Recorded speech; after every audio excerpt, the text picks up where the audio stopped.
Miarahaba antsika rehetra amin'ny anaran'i Jesosy ry havana dia ampitomboina aminao mandrakariva ny fahasoavana sy ny fiadanana avy amin'Andriamanitra iray. Dia mitohy mandrakariva ny fampianarana na ny lesona ifampizarantsika izany amin'izao alalan'ny vidéo izao.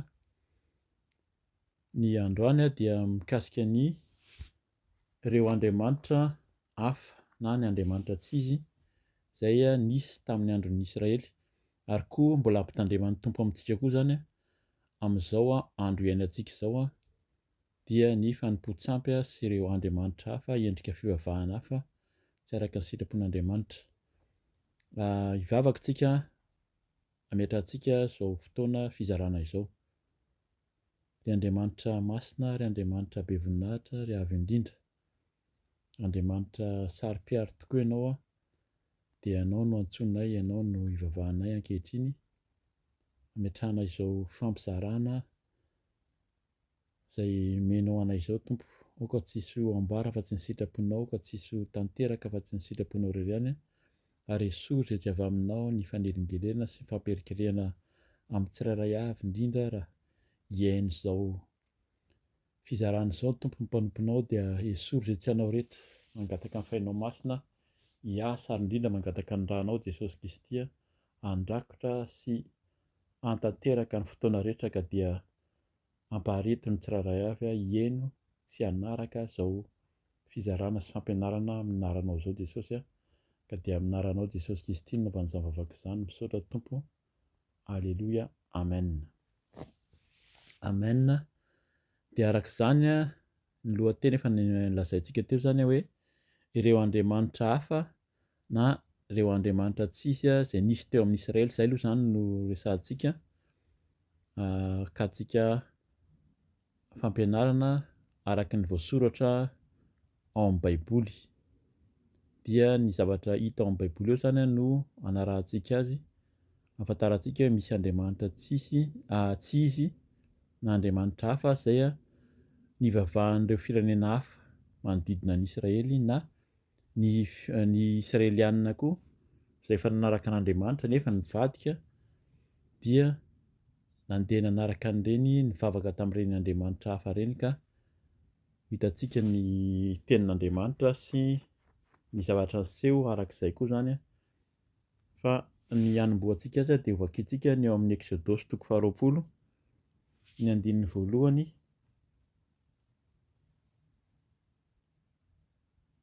ka hatramin'ny fahaenina. Exodosy 20 andininy voalohany ka hatramin'ny fahaenina amin'ny anaran'i Jesosy. Dia nilaza izao teny rehetra izao Andriamanitra: izao no Tompo Andriamanitra ao izay nitondra anao nivoaka avy tany amin'ny tany Ezipta tamin'ny trano nanandevozana. Aza manana andriamanitra hafa fa izao ihany, aza manao sarin-javatra voasikotra na izay mety ho endriky ny zavatra izay eny amin'ny lanitra ambony na izay ety amin'ny tany ambany na izay any amin'ny rano ambanin'ny tany. Aza miankohaka eo anatrehany ary aza manompo azy, fa izaho Tompo Andriamanitra aho dia Andriamanitra saro-piaro ka mamaly ny heliko ny ray amin'ny zanaka hatramin'ny zafiafy sy ny zafin-dohalika dia amin'izay mankahala ahy nefa mamindra fo kosa amin'ny olona rivo mandimby izay tia ahy ka mitandrina ny didiko. Amen. Dia ho tohizantsika ny famakiana ny teny izany dia ho hitantsika ao amin'ny Deutéronomie 7 ny andininy 7 ihany amin'ny tapany voalohany io izany no vakiantsika ahafantarantsika ny tenin'Andriamanitra amin'ny anaran'i Jesosy. Koa aoka ho fantatrao fa ny Tompo Andriamanitrao ihany no Andriamanitra.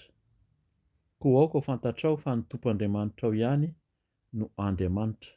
Izay izany no tenin'ny Tompo ihany koa eo amin'ny Deutéronomie 7 io mampirisika anao izany hamaky ny teny manontolo moa izany fa izay mifanaraka amin'izay ilay hoe andriamanitra hafa sy andriamanitra tsy izy izay ilay ihany no vakiantsika ankehitriny. Dia alohan'ny hijerentsika ireo karazana anaran'andriamanitra tsy izy izany tamin'ny andron'ny Israely dia mbola ho vakiantsika ny ao amin'ny Levitikosy ny toko fahasivy amby folo, Levitikosy toko fahasivy amby folo, ny andininy fahaefatra ihany no voakintsika amin'ny anaran'i Jesosy. Aza mivily anarak'ireo andriamanitra tsy izy ary aza manao andriamanitra amin'ny vy voarendrika ho anareo. Izao no Tompo Andriamanitrareo. Amen. Ireo mponina maro izay nanodidina ny zanak'Israely mipetraka teo amin'ny manodidina taminy zany dia nivavaka tamin'ny andriamanitra maro. Izany zany ny fomba fanompoan zareo tamin'izany. Andriamanitra maro na vehivavy io antsoin-jareo vehivavy na lahy dia nanao fomba sy fivavahana ry zareo. Reny fomba fanompoana reny zany izay nataon-jareo dia amin'ny ankapobeny dia nataon-jareo tamin'ny endrika sary sikotra na statue, amin'ny endrika biby na olona, dia nanomezan-jareo fanatitra. Nisy fomba fanatitra nataon-jareo zany na reny n'ankabeazan'ny samy reny koa zany natao tsanganana, tena statue ngeza be mihitsy na natao tempoly mihitsy ny sasany ho fanompoana zany tamin'izany andro zany. Ary ny tena mampalahelo moa zany dia misy mihitsy ny endrika fijangajangana nataon-jareo tamin'ireny hatramin'ny fanomezana sorona ny zaza ho vonoina zany halatradra tamin'ireny asa fanompoana fanompoan-tsampy izay nataon'izy ireo. Ka izay no ho jerentsika zany ireo karazana anarana izay nisy sy andriamanitra hafa, andriamanitra kely izay nisy tamin'ny andron'ny fanompoana tao amin'ny atrehan'ny andron'ny zanak'Israely. Ny voalohany amin'izany dia ilay andriamanitra vehivavy Diana izay niheverin-jareo andriamanitry ny fihazana. Izany dia niseho tamin'ny andro tany amin'ny Grika zany tany Roma. Ho vakintsika ny ao amin'ny asan'ny apôstôly toko fahasivy amby folo, ny andininy fahatelo amby roapolo ka hatramin'ny fahafito amby roapolo, azontsika vakiana hatramin'ny fahadimy amby telopolo fa hatramin'ny fahafito amby roapolo zany ny amakiantsika anazy, ahafantarantsika anazy hoe iza ilay andriamanitra Diana izay tamin'izany fotoana izany aminaran'i Jesosy. Tamin'izany andro izany dia nisy tabataba be ihany ny amin'ny fampianarana. Nisy lehilahy iray antsoina hoe Demetrio, mpanefy volafotsy izay nanao sarin'ny tempolon'i Diana tamin'ny volafotsy ka nampahazo harena be ny mpanefy nangoniny niaraka tamin'ny mpanao taozavatra hafa ireny ka nilazany hoe tompokolahy fantatrareo fa amin'izao taozavatra izao no azahoantsika harena, ary hitanareo sy renareo fa tsy eto Efesosy ihany fa saika manerana any Azia rehetra dia mitaona olona betsaka izany Paoly izany ka mampivily ny sain'izy ireo hoe tsy andriamanitra izay zavatra natao tanana, koa tsy izao rarahantsika izao ihany no ahina ho ratsy laza fa ny tempolon'i Diana andriamanim-bavy lehibe dia hatao tsinotsinona koa aza koa ho afa-boninahitra ilay ivavahany Azia rehetra sy izao tontolo izao. Amen. Arak'izany dia manao fonosana kely ihany zany amin'izay le hoe anarana andriamanitra eto. Mila mitandrina kely zany tsika ny amin'ny hoe manome anarana ny amin'ny zaza sy ny anarana izay entintsika, ka tsara fantarina izay hoe mila mahafantatra ny tenin'Andriamanitra mamaky ny baiboly, fantarantsika izay tsara sy mety ny amin'ny fanarahana ny Tompo. Ny andriamanitra manarak'izay dia ilay andriamanitra Astarta, na amin'ny teny frantsay misy hoe Astarte, misy koa hoe Asera. Io ilay andriamanitra reniny izy io izay andriamanitra heverin'izareo ny amin'ny fiterahana, ary io dia manao endrika rehefa andriamanitra vehivavy mihitsy koa zany tena matetika no manao an'izy io, na ny mpisorona vehivavy izay tena miroso amin'ny endrika fanompoana mampalahelo zany na hoe tena hoe amin'ny resaka fijangajangana tafahoatra. Io dia tany amin'ny tany Kanana, tany Tira sy tany Sidôna zany tena nampiasana azy. Ao amin'ny Samuela voalohany toko fahafito, ny andinin'ny fahatelo sy fahaefatra no vakiantsika milaza izany amin'anaran'i Jesosy hoe: dia hoy i Samuela tamin'ny taranak'Israely rehetra: raha miverina mitompo amin'ny fonareo manontolo tokoa ianareo, dia ario hiala aminareo ny Andriamanitra tsy izy sy ireo Astarta, ka ampiomany ho an'ny tompo ny fonareo, ary aoka izy ihany no tomponareo, dia hamonjy anareo amin'ny tanan'ny Filistina izy, dia nanaryreo Bala sy ireo Astarta ny zanak'Israely, ka nanompo ny tompo irery ihany. Efa voateny teo ihany koa moa zany ny amin'ny le andriamanitra kely hoe Bala, izay andriamanitry ny varatra. Io dia andriamanitra ny tompon'ny zareo indrindra tao amin'ny tany Kanana zany. Azontsika vakiana ny amin'ny Mpitsara toko faharoa andiny fahatelo amby folo, ny teo aloha koa zany averina kely ny Astarte sy Asera teo, tsy mivakiako moa zany izy, tsy vakiantsika fa afaka mamaky tsika tsiraray avy raha mazoto moa zany. Tsara vakiana ny any amin'ny Mpanjaka voalohany toko faha 1 andininy fahadimy andininy fahadimy amby folo. Zay zany le any amin'ny resaka Astarte teo sy Asera, na Mpanjaka faharoa toko faha 120 andininy fahafito. Zay misy anazy koa zany toko faha 13 andininy fahaenina, dia amin'ity mpanjaka ny ino moa teo Andriamanitra Bala ity zany dia eo amin'ny mpanjaka toko faharoa andininy fahatelo amby folo. Zay zany no azontsika vakiana koa, fa ny vakiako dia ny eo amin'ny ny mpanjaka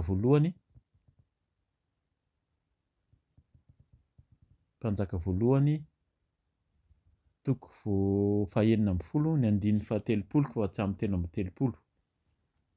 Azafady le teo aloha teo zany hoe Mpitsara faharoa fahatelo amby folo azafady. Fa zao dia vakiantsika ny mpanjaka voalohany ny andininy toko fahaenina amby folo ny andininy fahatelopolo ka hatramin'ny fahatelo amby telopolo, vaky amin'ny anaran'i Jesosy toy izao. Ny andininy fahatelopolo: nanao izay ratsy eo imason'ny tompo mihoatra noho izay rehetra talohany Iaba zanaky Omri, fa noheveriny ho tsy dia naninona ny miroso amin'ny fahotan'i Jeroboama zanaky Nebata, ka napakatra any Jezebela zanakavavin'ny Ety Baala mpanjakan'ny Sidoniana ho vadiny izy, ary nandeha nanompo ny Bala ka niankohoka teo anatrehany.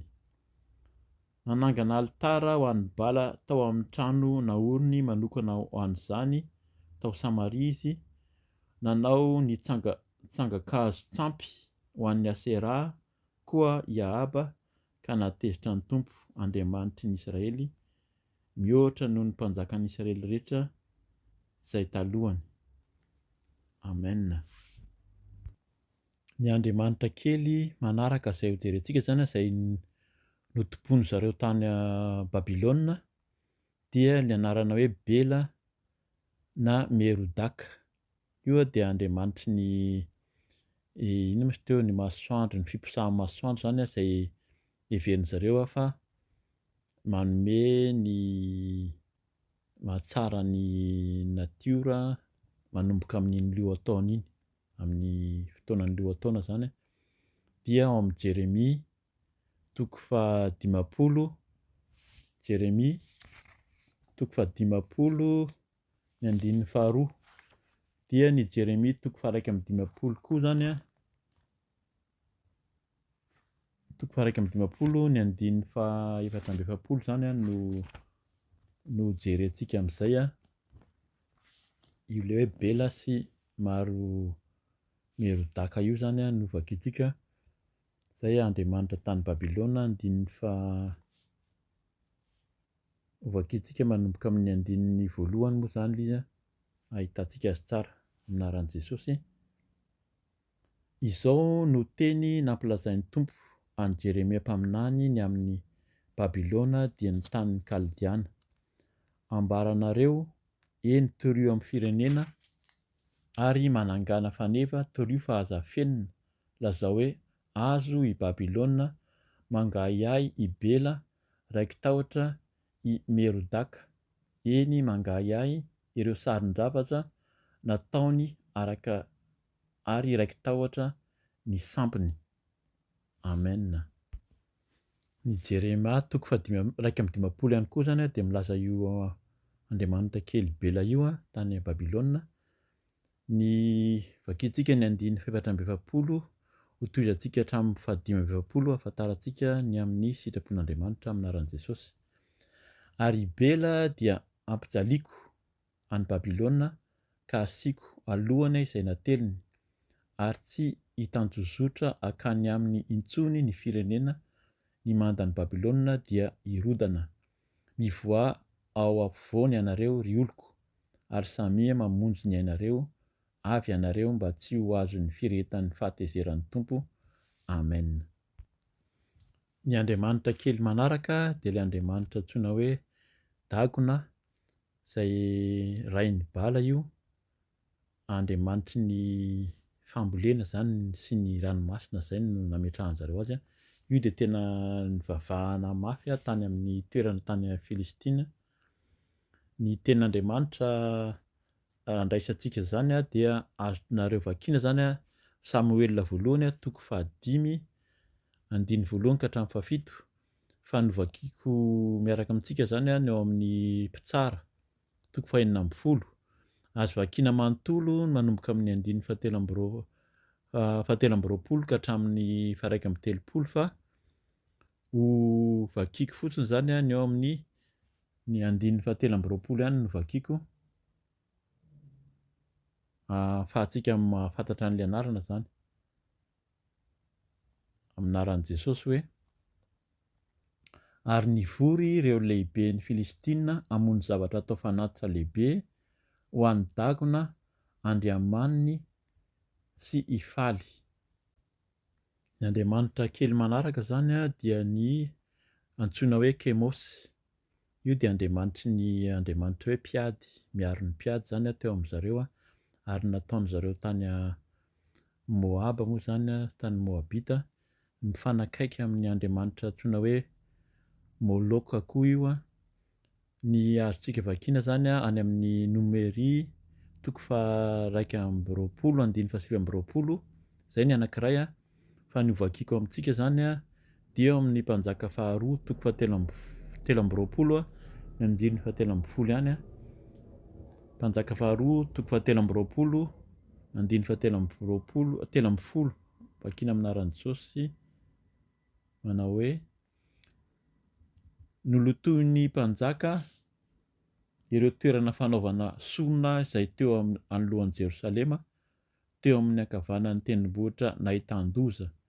Dia ireo naoriny Sôlômôna mpanjakan'i Israely ho an'ny Astarta fahavetavetan'ny Sidoniana sy ho an'ny Kemosy fahavetavetan'ny Moaba ary ho an'ny Milkoma fahavetavetan'ny taranak'i Amona. Amen. Efa henontsika teo ihany moa zany ny amin'ny hoe anaran'Andriamanitra kely hoe Moloka na Milkoma. Fa ho vakiantsika ao amin'ny mpanjaka voalohany toko 1:10 manomboka ny 5 zany dia azonareo vakiana ihany koa zany Jeremia toko 2:30 ny 5:30. Zany dia Andriamanitra tena nitompony zareo zany tany Amonita ny any Amona. Io dia Andriamanitra tena nanaovan'zareo sorona mampalahelo mihitsy hatramin'ny fanomezana sorona fandorana sorona ho zaza zany. Vakiantsika ny eo amin'ny mpanjaka voalohany toko 1:10 manomboka ny 5 aminaran'i Jesosy hoe: fa nanaraka any Astarta andriambavin'ny Sidoniana sy Milkoma fahavetavetan'ny Amonita i Sôlômôna, ary nanao izay ratsy teo imason'ny Tompo i Sôlômôna ka tsy mba tanteraka tamin'ny fanarahana azy tahaka ny Davida rainy. Tamin'izany i Sôlômôna dia nanorina toerana fanaovana sorona ho an'ny Kemôsy izay fahavetavetan'ny Moaba teo afovoan'ny tandrefin'i Jerosalema, ary koa ho an'ny Môlôka izay fahavetavetan'ny taranaka Amôna. Toy izany no nataony ho an'ireo vadiny hafa firenena rehetra izay nandoro didin-kazo manitra sy namono zavatra atao fanatitra ho an'ireo andriamaniny. Amen. Ny andriamanitra kely manaraka dia antsoina hoe Nebo.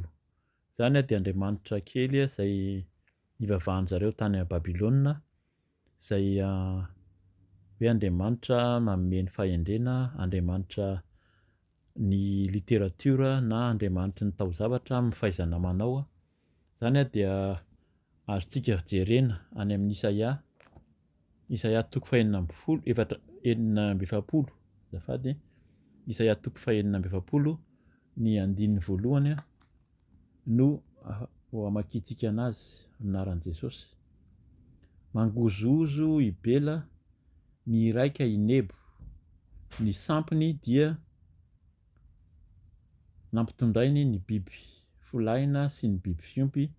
Ianareo no tokony hitondra izany, nefa novesaranareo azy ka tonga enta-mavesatra entin'ny biby reraka. Amen. Zany azontsika vakiana manontolo moa zany eto amin'ny baibolika ny amin'ny Isaia toko fahaenina amby efapolo io dia miteny hoe entina ireo andriamanitra kely zany, fa mitondra kosa ilay andriamanitra lehibe dia ilay tena andriamanitra Israely. Zay no tena hoe miteny an'ny manambara an'ilay andriamanitra Nebo izay notompon'ny zareo tany Babilôna zany ny amin'izay teny izay. Betsaka ireo andriamanitra kely voasoratra amin'ny baiboly zany fa ny hamaranantsika anazy amin'izao fampianarana lesona zaraina zao zany famihezana azy moa zany famporisihana antsika koa zany hamaky ny baiboly araka ny ampaharizana antsika mandrakariva, dia ilay andriamanitra antsoina hoe Ra na Re, izay andriamanitra ny masoandro izy io izay nitompon'ny zareo tany Ezipta. Zay andriamanitra zany niveriny zareo hoe mandresy ny maizina rehefa miposaka ny masoandro.